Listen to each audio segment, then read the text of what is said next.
Hey everyone, it's ClickHow.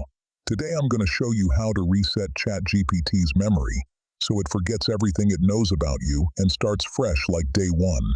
First, open ChatGPT on your PC browser. Click your profile icon in the bottom left corner, then select Settings from the menu. Next, click the Personalization tab on the left side. Now look for the Memory section.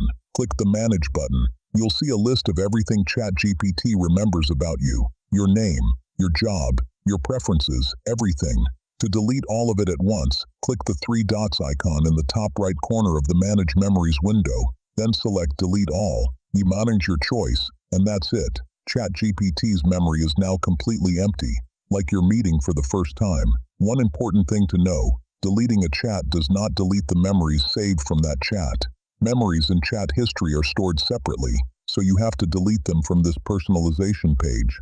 A quick tip: if you want to start fresh but don't want ChatGPT saving new memories going forward, you can also turn off memory entirely using the same personalization tab. Just toggle off reference saved memories, and ChatGPT won't remember anything from this point on. If you found this helpful, make sure to hit that like button, subscribe, and ring that notification bell. Thanks for watching, and see you in the next video.